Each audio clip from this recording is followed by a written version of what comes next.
আসসালামু আলাইকুম। দুপুর 2:30 আজ শুক্রবার বাংলাদেশ বেতার কক্সবাজার স্থানীয় খবরে স্বাগত জানাচ্ছে আসমা খাতুন বাবলি। কক্সবাজার শহরের বাইপাস সড়কে একটি এলপিজি ফিলিং স্টেশনে ঘটা অগ্নিকাণ্ডের ঘটনায় খোঁজখবর নিয়েছেন প্রধানমন্ত্রী তারেক রহমান। তিনি স্থানীয় সংসদ সদস্যকে ফোন করে অগ্নিদগ্ধ ব্যক্তিদের চিকিৎসা ও ক্ষয়ক্ষতির বিষয়ে খোঁজ নেন।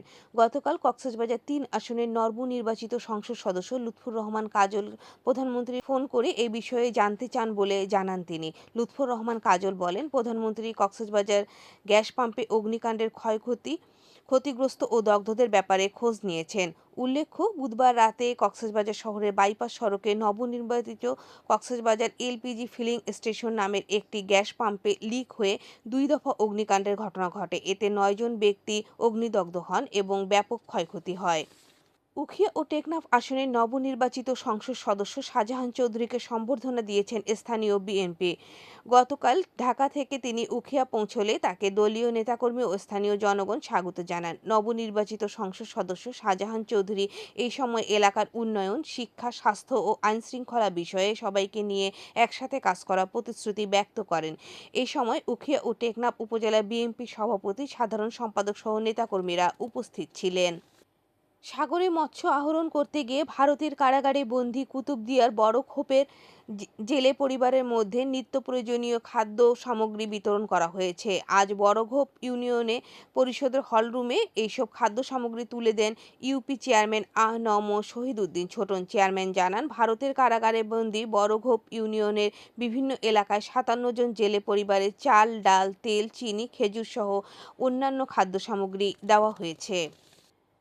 চকরিয়া উপজেলার উত্তর হারবাং এলাকায় একটি ছড়া খালে অবৈধ বালু উত্তোলনের বিরুদ্ধে অভিযান পরিচালনা করেছেন উপজেলা প্রশাসন। গতকাল উপজেলা সহকারী কমিশনার ভূমি ও নির্বাহী ম্যাজিস্ট্রেট রূপায়ণ দেবের নেতৃত্বে এই অভিযান পরিচালনা করা হয়।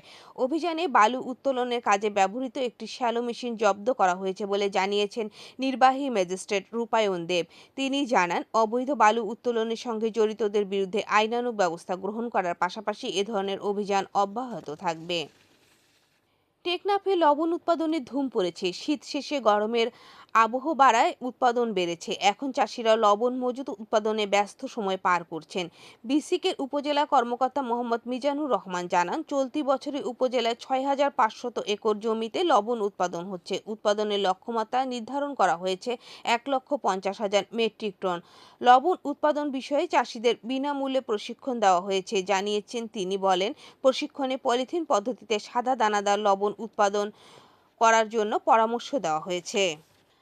আবহাওয়া, আগামীকাল দুপুর ১২টা পর্যন্ত ২৪ ঘন্টার পূর্বাভাসে বলা হয়েছে, আকাশ অস্থায়ীভাবে আংশিক মেঘলা সহ আবহাওয়া শুষ্ক থাকতে পারে। কক্সবাজার সমুদ্র বন্দরের জন্য কোনো সতর্ক সংকেত নেই। আগামী ২৪ ঘন্টায় দিন ও রাতের তাপমাত্রা সামান্য বৃদ্ধি পেতে পারে। আজ সূর্য অস্ত যাবে বিকেল ৫টা বেজে ৫৫ মিনিটে। আগামীকাল সূর্যোদয় হবে ভোর ৬টা বেজে ১৫ মিনিটে।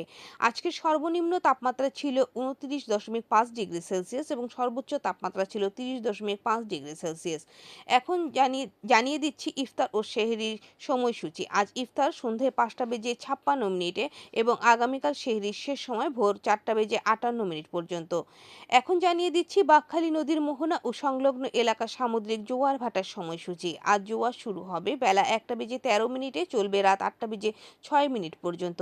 ভাটা শুরু হবে রাত ৮টা বেজে ৬ মিনিটে, চলবে রাত ২টো বেজে ৪২ মিনিট পর্যন্ত। পুনরায় জোয়ার শুরু হবে রাত ২টো বেজে ৪২ মিনিটে, চলবে আগামীকাল সকাল ৮টা বেজে ৩২ মিনিট পর্যন্ত।